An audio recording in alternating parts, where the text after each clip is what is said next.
Interesting times. For the headlines. The death toll from China's virus epidemic nears 1,400, with 6 medical workers among the victims.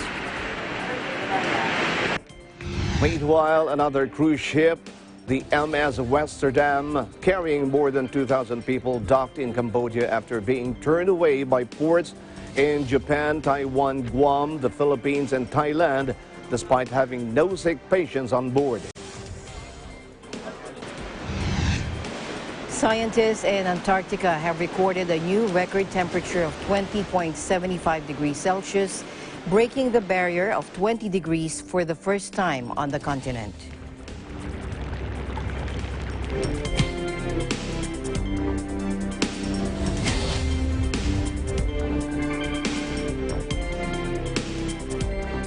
I'm Alma Angeles, wherever you're watching from around the world. Thank you very much for joining us.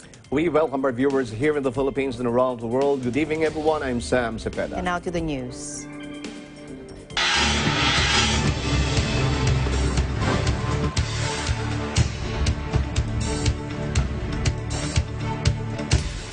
The death toll from China's virus epidemic neared 1,400 on Friday, but the number of new infections in hard-hit Hubei province fell after a change in case definitions caused a massive increase the previous day. While the World Health Organization has praised China's handling of the epidemic, in contrast to its cover-up of the SARS outbreak in 2002 to 2003, a top White House official on Thursday said Beijing should be more open. Take a look.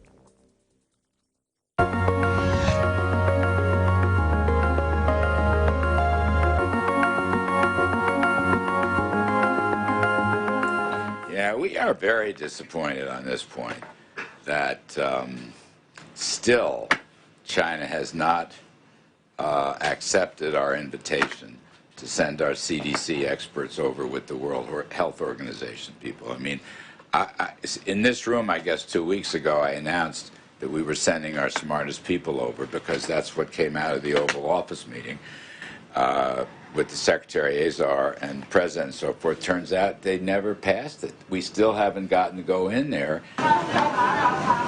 The extent of the epidemic seemed to deepen on Thursday after authorities in central Hubei province, the epicenter of the crisis, started counting patients who were clinically diagnosed via lung imaging, in addition to those who undergo lab tests. The revision added nearly 15,000 patients to Hubei's count in a single day, with officials explaining that past cases were included.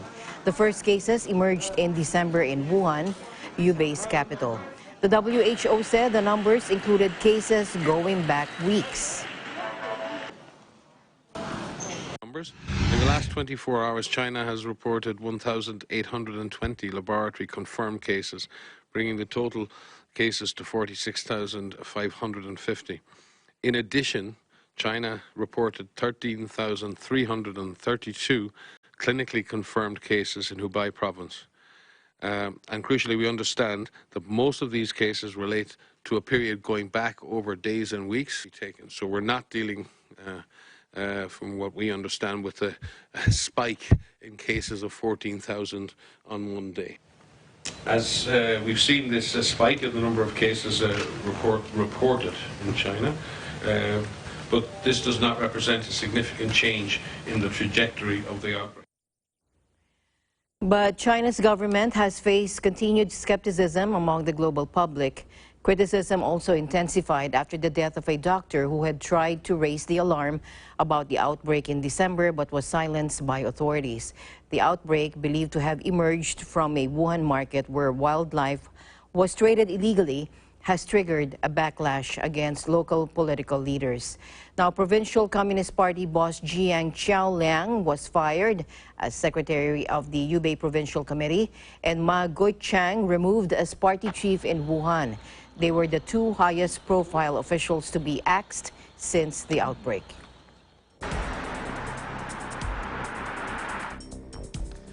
6 health workers have died from the new coronavirus in China, and more than 1,700 had been infected. Health officials said Friday, underscoring the risks doctors and nurses have taken due to shortages of protective gears. The figure comes a week after public anger erupted over the death of a whistleblowing doctor who had been reprimanded and silenced by police after raising the alarm about the virus in December.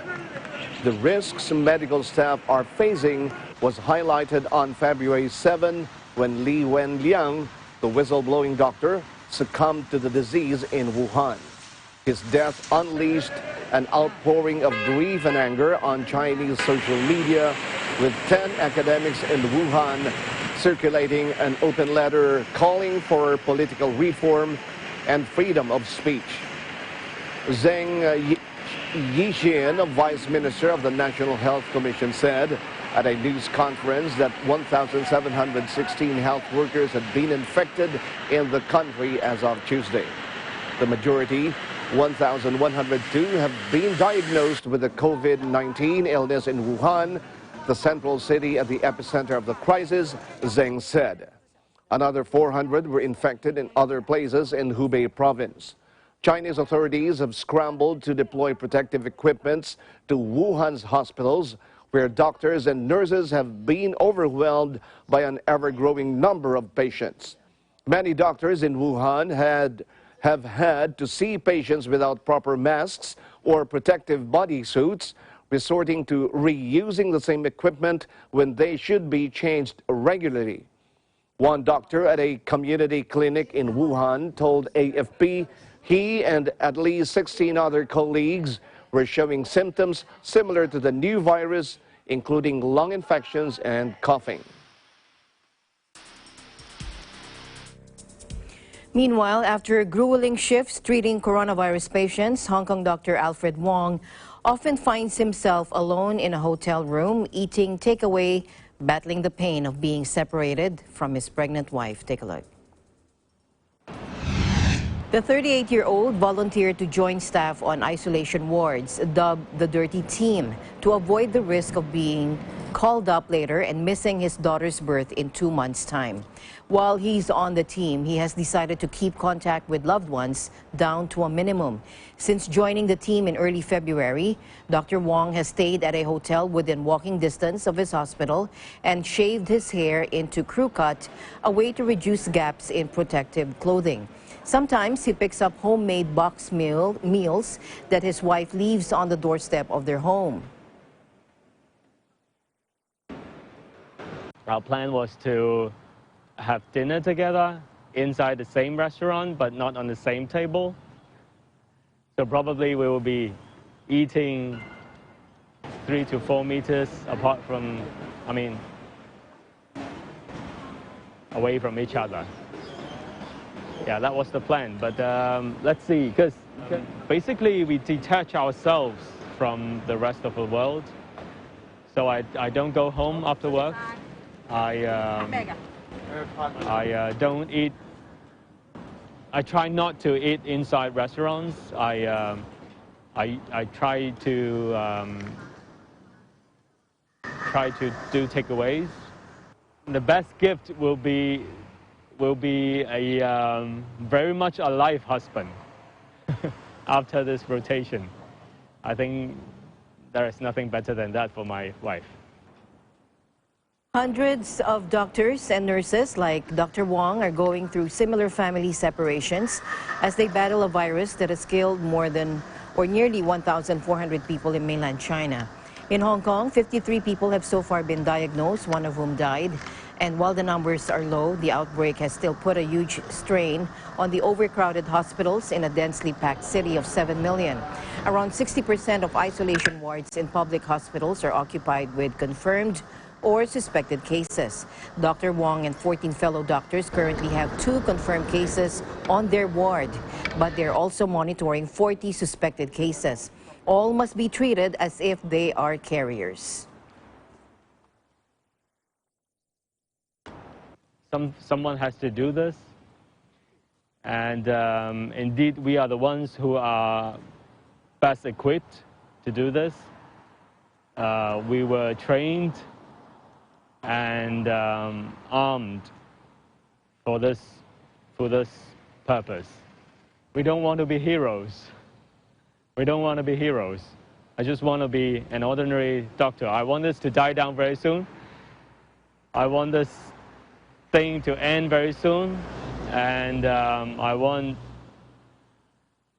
us to return to our daily normal routine. And then we have around 3 times of clinical meetings among the team to discuss what to do next and to share the progress of our patients. Because the reason behind the fact that we are having so many meetings every day is that this is a completely new disease. We have very little knowledge or experience how to deal with these kind of patients.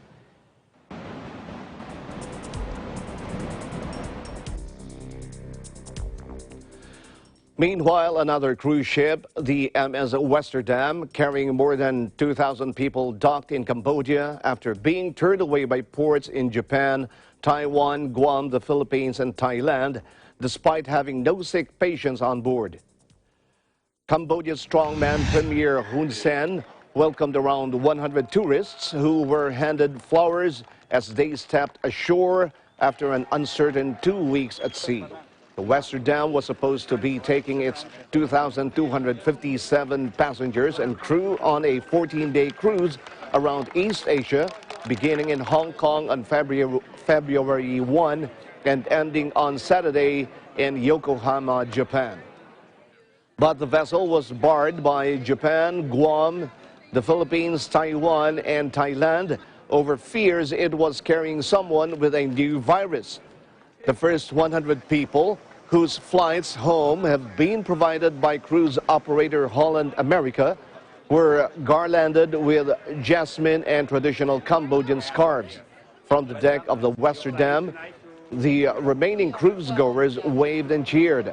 All will be allowed to disembark, Cambodian Prime Minister Hun Sen said, after no cases of the coronavirus were found aboard.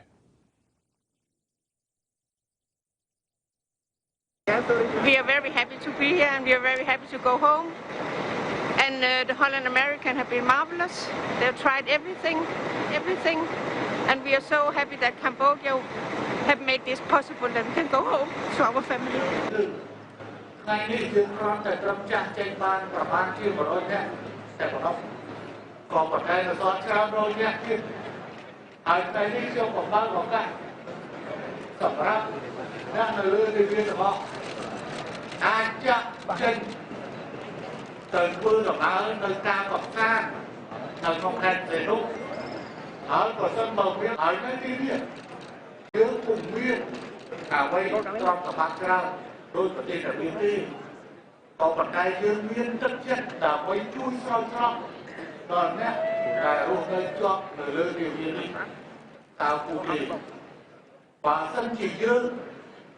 Khắp nơi lớn đều biết đi đôi nét là tình tạo dương biết ở trong vui chẳng hạn từ từ đây từ đó cả lại vui kết quả lại thành từ đó cả lại vui kết quả lại thành đấy chỉ được ăn của con.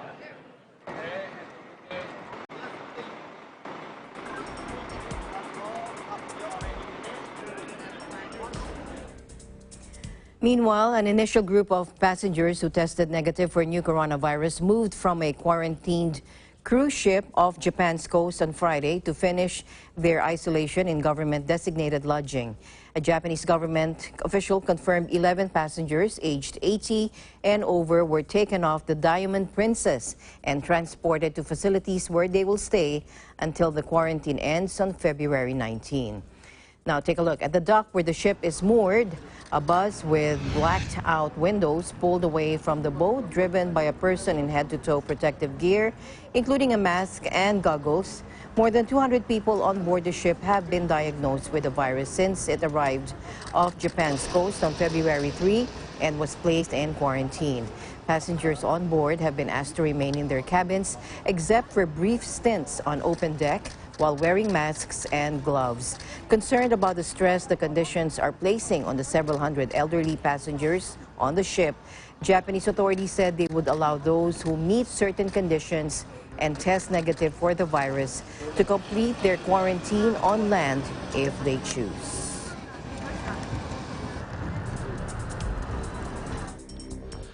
The United States on Thursday promised to support aid work in North Korea to combat the new coronavirus, voicing alarm at the ill-equipped state's susceptibility.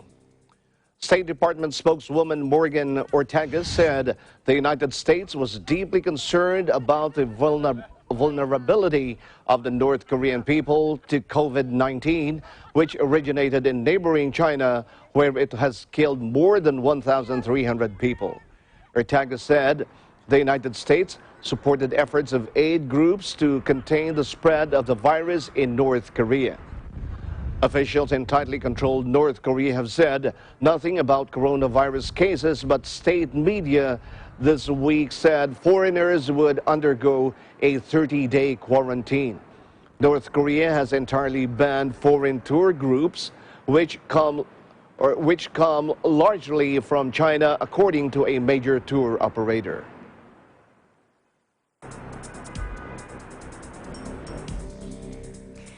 The European Union has a good level of preparedness to tackle the threat posed by the coronavirus, which has killed nearly 1,400 people in China and spread to several EU member states.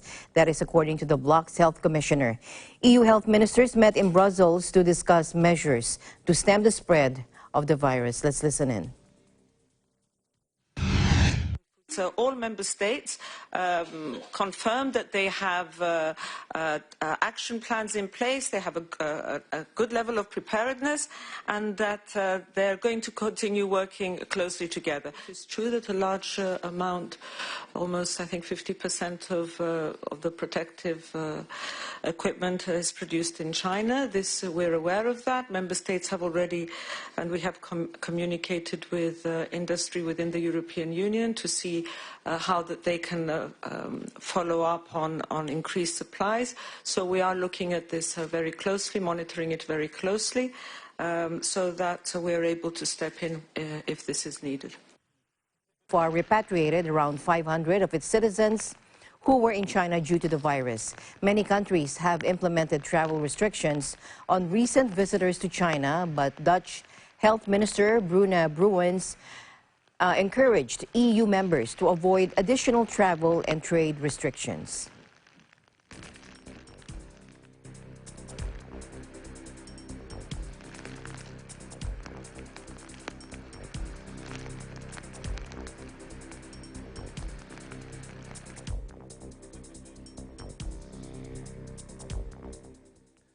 Here is some more information about COVID-19. What's this?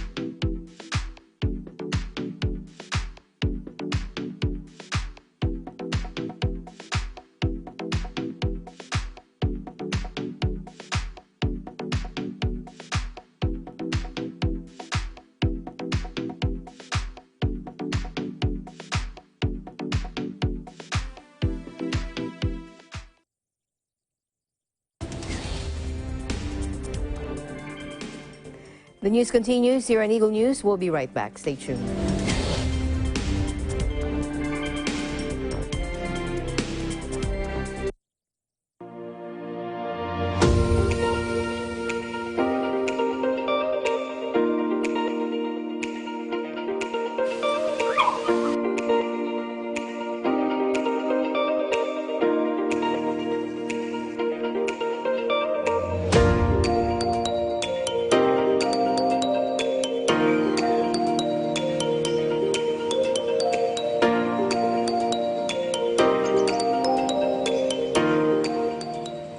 When visiting the Philippines, Manila or Quezon City is a popular destination.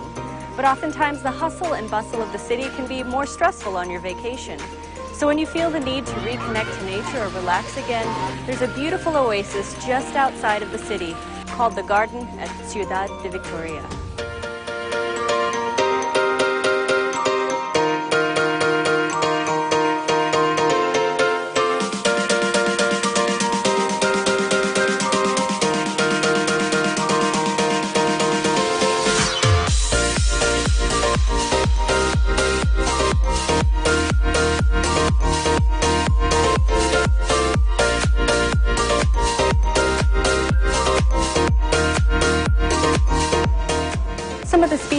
can see here include hydrangea, snapdragon, and stargazers. They're truly beautiful.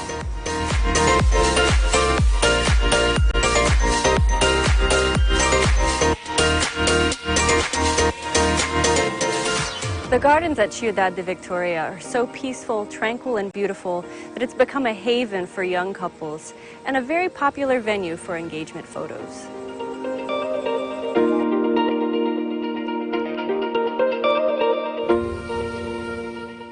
The next time you want an escape from the big city, the garden at Ciudad de Victoria is a wonderful place to visit.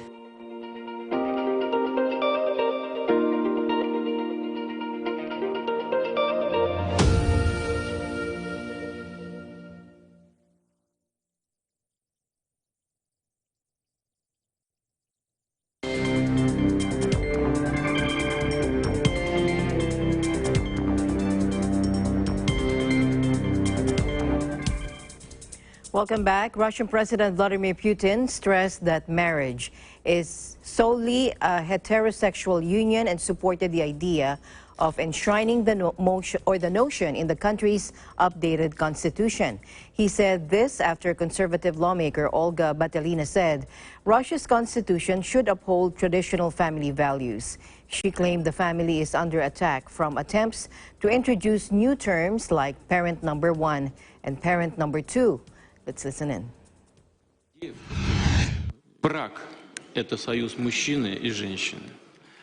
С семьей немножко там по-другому, но идея сама по себе идея правильная и должна быть поддержана сама по себе. Что касается родителя номер 1, родителя номер 2, я уже как-то публично говорил и повторю еще раз: пока я президент, у нас не будет родителя один, будет папа и мама. Batelina, a senior lawmaker in the majority United Russia Party, has lobbied for Russia's ban on foreign adoptions and a gay propaganda law. At the televised meeting on Thursday, members advised putting into the constitution phrases about Russia being a peacemaking state for humankind and a country that was victorious in World War II, among a huge range of other offers.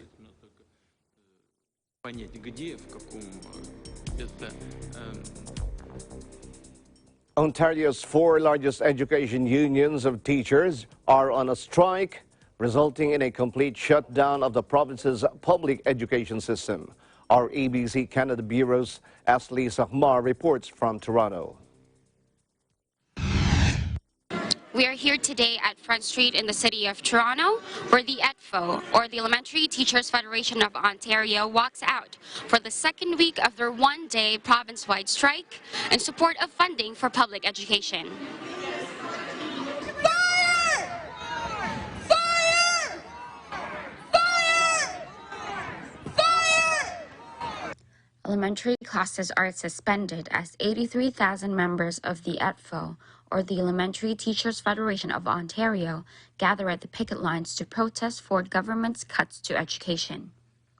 Last year in November, ETFO voted for a Work to Rule campaign, which escalated to an ongoing 2-week rotating strike from various school boards across the province from February 3rd to February 13th after no agreement was made between the provincial government and the teachers' union. In connection to this, various school boards, including the Toronto District School Board, or TDSB, announced the cancellation of first-term report cards for elementary school students as part of the Work to Rule job action campaign by the ETFO. According to a member of the ETFO, we strongly believe in things we are fighting for, and as a result will not concede just to reach an easy agreement. We will continue to fight for our students, to protect their rights to quality public education, and to fight for what we believe in. As a result of the situation, the Ford government recently announced a reimbursement up to $60 per day in childcare costs, specifically for parents of kids up to age 12. According to Chatelaine News, ETFO members continue to advocate for special education resources, increase salary wages by 1.9% at inflation rate, smaller class sizes to reduce violent incidents in classrooms, protection for Ontario's full-day kindergarten program, fair hiring practices, and fair compensation for educators, such as occasional teachers, early childhood educators, professional personnel, and support. The goal is for the Ford government and Stephen Lecce, Minister of Education, to return to the bargaining table to resume contract talks, according to Sam Hammond, union president of EDFO. We need public education to be properly funded.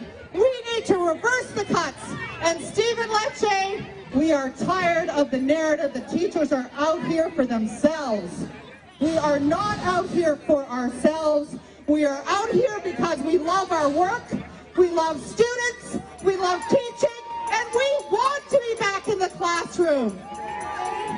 We are so supported by our brothers, sisters, comrades in the labor movement, and we are shoulder to shoulder and standing together to fight for the future of public education. You're incredible, ETT. Your smiling faces and your energy and your enthusiasm is so contagious.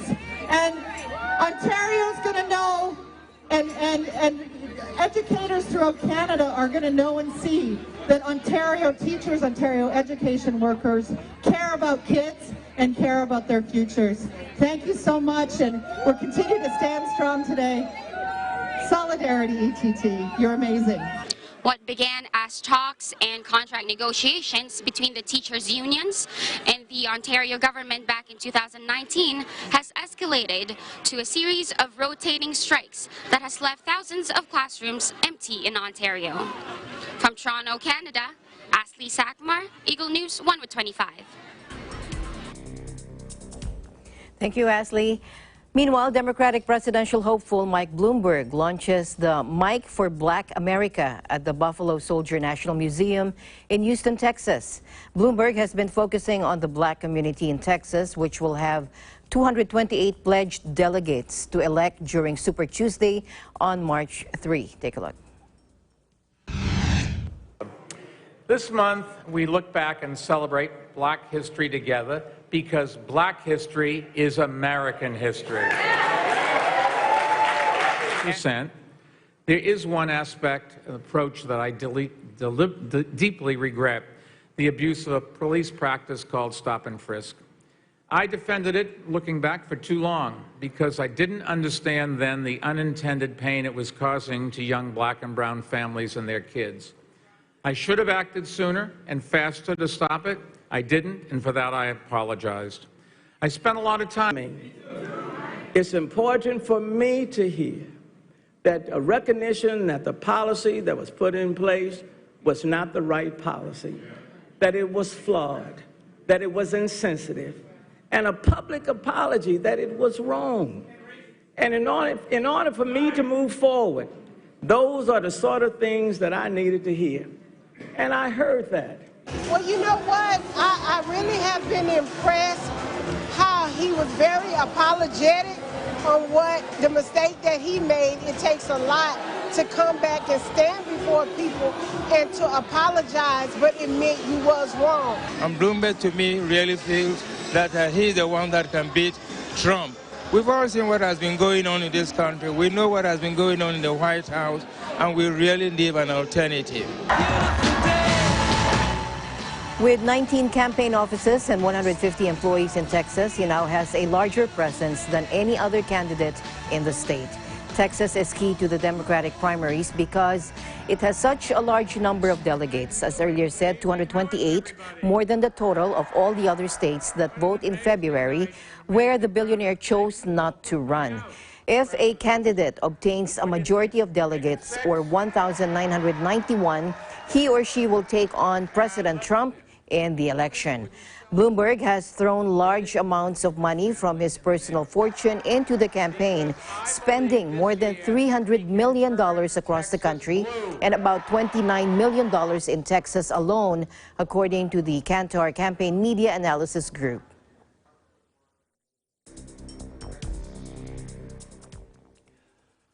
The Quezon City Metropolitan Trial Court has issued arrest warrants against former Senator Antonio Trillanes IV and several others charged with conspiracy to commit sedition, filed by the Department of Justice.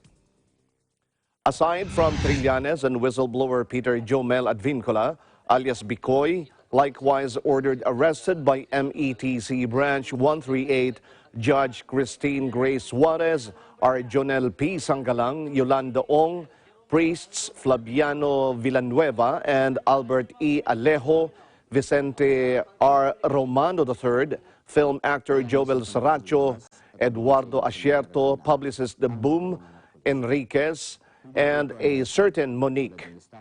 Lawyer Lorenzo Gadon said Bicoy intends to post bail next week. Villanueva and Alejo subsequently posted bail. Videos linking President Duterte's alleged drug links spread through the Totoong Narcolist, a series of videos that went viral online which showed a hooded figure known as Bicoy. On January 27, the Department of Justice filed a complaint against Trillanes and several others, accusing them of conniving in circulating malicious and scurrilous libels to inflict an act of hate against the president. Trillanes had denied involvement in the supposed acts to discredit Duterte, or President Duterte, saying the charges were meant to send a chilling message to the opposition. In a statement, Trillanes said he will post bail once he arrives back in the country from a trip abroad next week.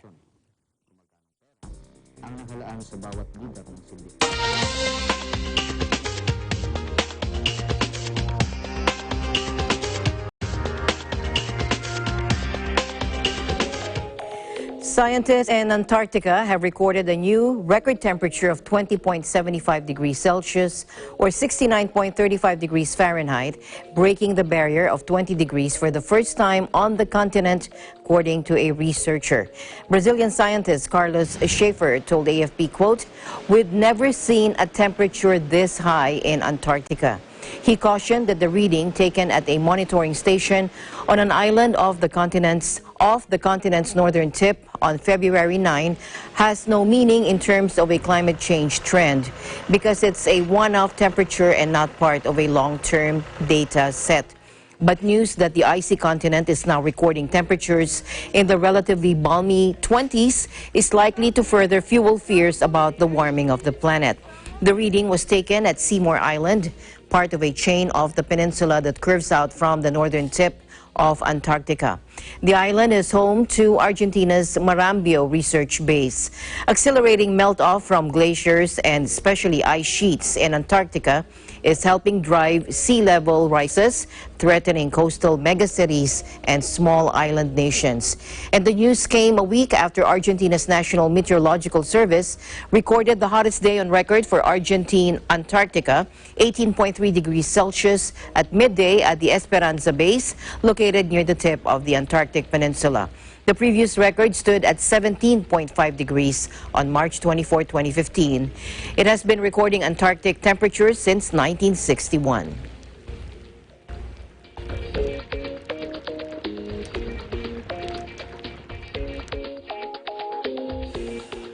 The past decade has been the hottest on record, the United Nations said last month, with 2019 the second hottest year ever after 2016. The 2020 looks set to continue the trend. Last month was the hottest January on record. Land and ocean surface temperatures surpassed the 20th century January average of 53.6 degrees Fahrenheit, or that's 12 degrees Celsius, by 2.05 degrees, the National Oceanic and Atmospheric Administration said. And they beat January 2016, the hottest January since records began in 1880, by a narrow 0.04 degrees.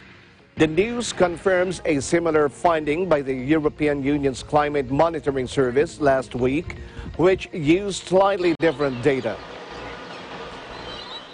Across much of Russia and parts of Scandinavia and eastern Canada, temperatures were 9 degrees above average or higher. Arctic sea ice coverage in January was 5.3% below the 1981-2010 average, while Antarctic coverage was 9.8% below. Scientists agree overwhelmingly that man-made greenhouse gas emissions are a significant cause of the planetary warming we are currently experiencing.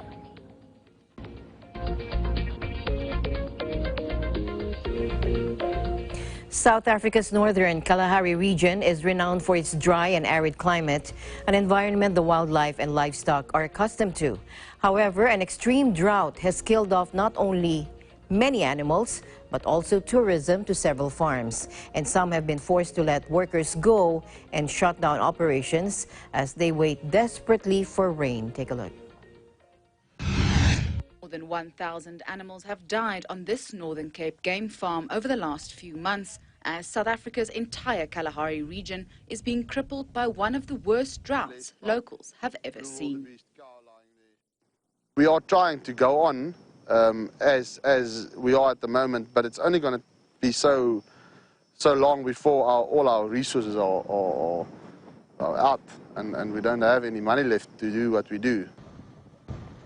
Turu Lodge, like so many others in the area, is heavily reliant on international hunters to keep the business afloat. But recently, none have arrived. Unfortunately, the drought forced us to place all our bookings on hold. We can't book a guy coming from overseas, having the safari feeling and trying to give him the best safari he ever had. But the animals that's here are very skinny. And is dying. They currently spend around $14,000 a month just on feed, trying to keep the animals they have left alive. This job goes to one of the few remaining staff members, Paul.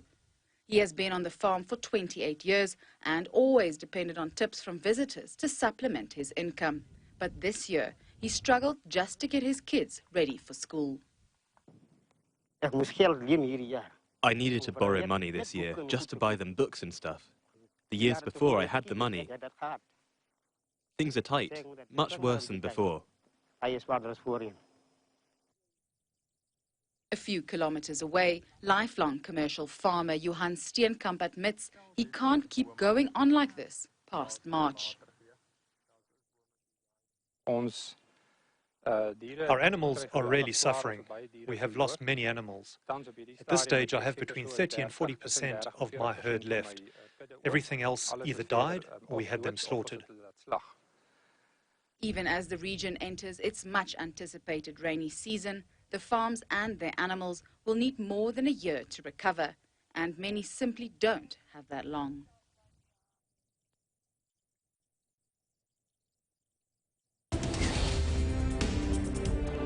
More news will be coming your way when Eagle News International returns.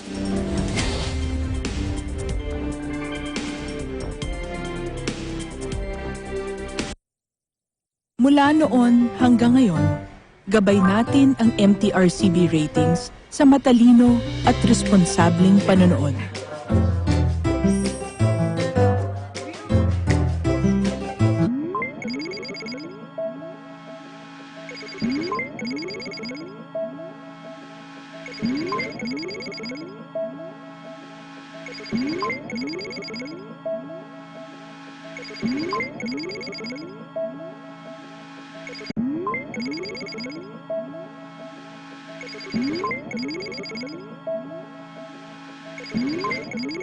Pino, andyan ang MTRCB.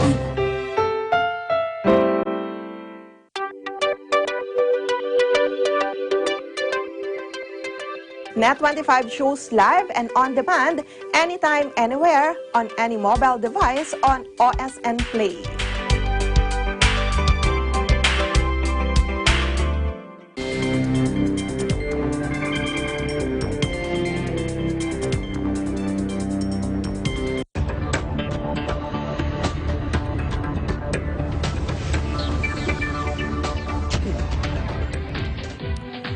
The economic cost from the outbreak of coronavirus strain COVID-19 is still uncertain, IMF spokesman Jerry Rice told reporters today in Washington, D.C.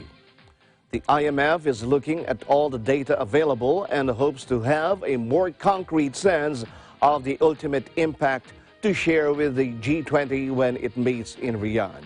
Here's more. The uncertainty is just too large at the moment. The uncertainty is too big to make any specific forecasts or projections. So the best we can do is try to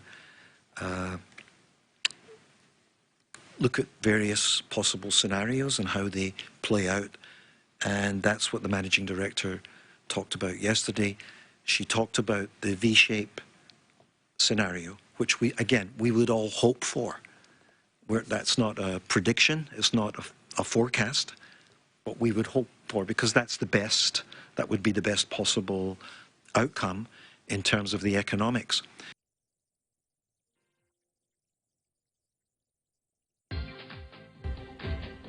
Organizers of the World Mobile Congress said they have canceled the world's top mobile trade fair due to fears stemming from the coronavirus that sparked an exodus of industry heavyweights. The organizers, during a press conference in Barcelona, said the cancellation of the World Mobile Show in Barcelona was the only option in the face of a force majeure situation. Take a look. This is indeed a very difficult situation and a very difficult decision that we have taken. Our priorities has been very clear and very simple. The first is health and safety of everyone involved in the show. And the second priority is the reputation of MWC and this event here in Barcelona. It is a very dark day, very disappointing. But we know that the sun will shine. It's a force majeure situation, and so the contract terms will be based upon whatever their contract talks about in a force majeure situation. We can't speculate as to what kind of contracts exist out there. I would suggest they look at their contract terms, and it is very clear that the GSMA made this decision due to the coronavirus disease. It is impossible for us to hold the event. It is a force majeure situation. The mobile fair is one of the biggest events worldwide to be canceled so far owing to the virus. The event has been planned to run in Barcelona from February 24th to the 27th. Just hours before the meeting took place, Vodafone, Nokia, Deutsche Telekom, Britain's BT, and Rakuten of Japan had pulled out, following in the footsteps of Intel, Facebook, Cisco, and China's Vivo. A source close to the event had said that organizers were wary of being left with a cancellation bill of about 100 million euros or $110 million. They faced resistance from authorities about declaring a health emergency in Spain, which would allow insurance to cover the costs. So far, Spain has only registered 2 confirmed cases of infection on offshore islands. The annual Congress normally draws more than 100,000 people, including between 5,000 and 6,000 participants from China, according to organizers. But this year, participation was hammered by the viral outbreak, which has infected around thousands of people.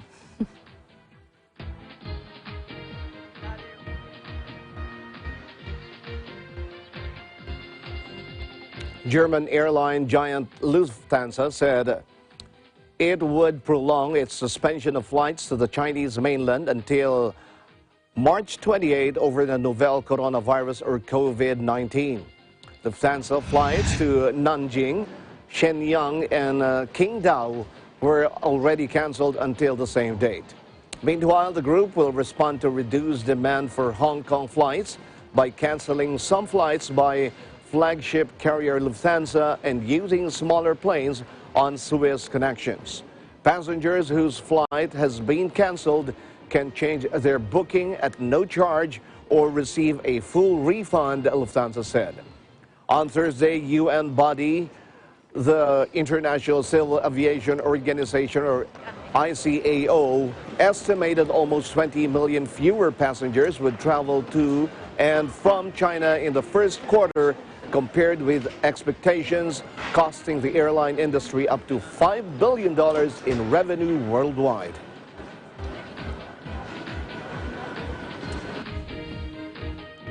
Meanwhile, shop owners and members of the Chinese community in London noticed the streets of London's famous Chinatown are emptier than usual amidst the coronavirus outbreak fears. Take a look. feel, less and less people come to Chinatown compared before. But I still feel the people here, they still feel safe. Yeah, that's why they don't cover their mouths. Yeah, of course I worry about this, but I'm still coming to Chinatown because it's quite important for my daily life. I need to go shopping here and to buy the groceries for my roommates and my family. We are afraid that we are not able to wear face masks in London because people will throw weird look at us, but we are still afraid of being infected. Restaurants in the capital's normally bustling Chinatown are now nearly empty. Fewer tourists are traveling, many from China, who would likely visit the area when in town.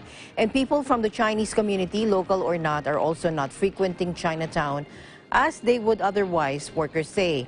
Britain's Foreign Office is currently advising against all but essential travel to mainland China. The Chinese tourists have stopped coming to visit. They all stay in China. Not only do they not come to UK, they do not go anywhere at all. They all stay in China right now.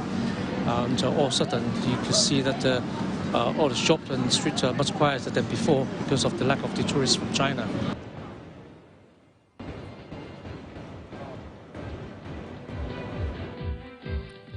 Renault's interim CEO, Clotilde Delvaux, does not rule out closing plans after the group recorded its first losses in 10 years last year. Alors, nous n'avons aucun tabou et nous n'excluons rien. Je pense qu'étant donné la situation du marché mondial actuel, étant donné que nous avions peut-être un peu trop de capacité pour des visions en termes de volume plus élevés que ce que nous avons aujourd'hui, nous n'excluons absolument aucun tabou. French car maker Renault went into the red last year, the first time in a decade, with net losses of 141 million euros due to lower sales and a falling contribution from its Japanese partner Nissan. Renault said its outlook for 2020 was bleak, with a fresh fall in operational profitability. A statement said last year saw group operating margin drop from 6.3% to 4.8%, though Renault stated that it achieved its targets, revised in October despite a troubled context. The auto giant in 2019 marked its first full year without former emblematic CEO Carlos Ghosn, arrested in Japan in November 2018 over allegations of financial misconduct, including under-reporting salary and misuse of company assets, and Renault partner Nissan.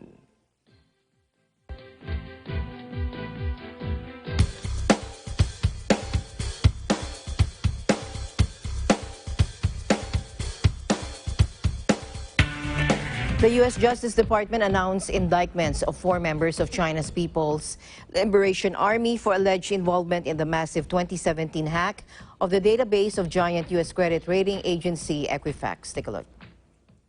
As alleged in the indictment, the hackers obtained the names, birth dates, and social security numbers of nearly 150 million Americans and the driver's licenses of at least 10 million Americans. As described in the indictment, the hackers broke into Equifax's network through a vulnerability in the company's dispute resolution system. Once in the network, the hackers spent weeks conducting reconnaissance, uploading malicious software, and stealing login credentials. This kind of attack on American industry is of a piece with other Chinese illegal acquisitions of sensitive personal data. For years, we have witnessed China's voracious appetite for the personal data of Americans. The Justice Department indictment charged 4 members of the Chinese Army's 54th Research Institute, Wu Zhiyong, Wang Qianzhuke, and Li Lie, with multiple counts of hacking, computer fraud, economic espionage and wire fraud. Officials said it took well over a year to track them through the 34 servers in 20 countries they allegedly used to hide their tracks. The hack stunned U.S. officials and came in the wake of a similar hack on the U.S. government civil service database, also blamed on the Chinese. U.S. officials believe the Chinese military has undertaken the hacks to amass a huge amount of data on Americans for strictly intelligence purposes. If you can get PII of people, personally identifiable information, you can do a lot with that. That can be monetized, it can be used in many, many ways. It can be used for targeting packages for U.S. government officials. That is certainly a possibility. We have not yet seen that in this case to our knowledge. That doesn't mean it will or will not happen in the future.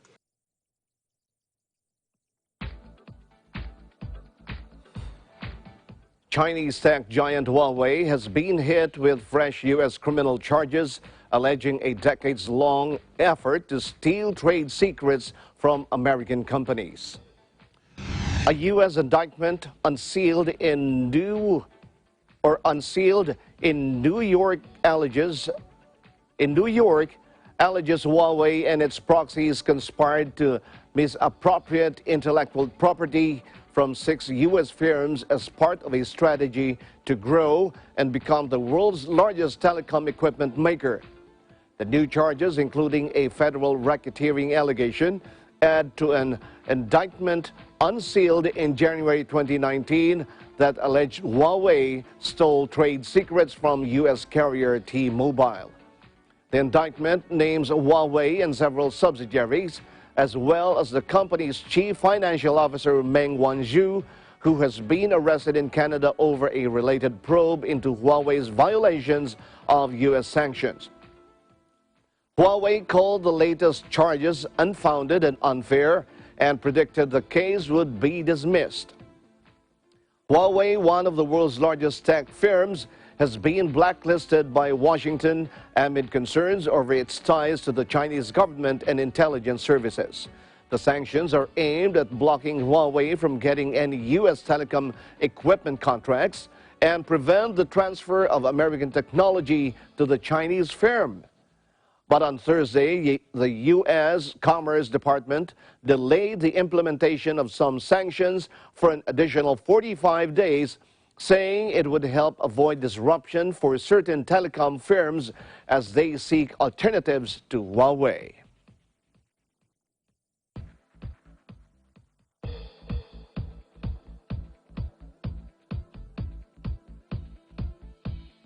Meanwhile, France said it would not bow to American pressure to exclude Huawei from supplying equipment for its 5G networks, though the Chinese telecommunications firm could be subject to restrictions. Take a look. Taking a stance echoing those of Britain and the European Union, Economy and Finance Minister Bruno Le Maire said Paris could prioritize European operators as it begins preparations to roll out the 5G network. There's no discrimination towards Huawei. No Huawei will not be excluded from the 5G in France, Le Maire told BFM TV. But he added the French state will take precautions to protect sovereign interests, especially near nuclear and military installations. Also, it is understandable that we could prioritize a European operator such as Nokia or Ericsson, he added. Critics led by Washington say Huawei is too close to Beijing and its equipment could be used as a tool for spying, a contention the company strongly rejects. Britain last month allowed the use of Huawei equipment in its 5G networks, but excluded the Chinese firm from sensitive core infrastructure. The European Union followed suit, limiting but not banning Huawei equipment in 5G networks. 5G stands for fifth generation, the latest in cellular mobile communications. 5G internet allows for near instant transfers of data, enabling technologies such as that used in driverless cars or remotely controlled robots in operating theaters or factories.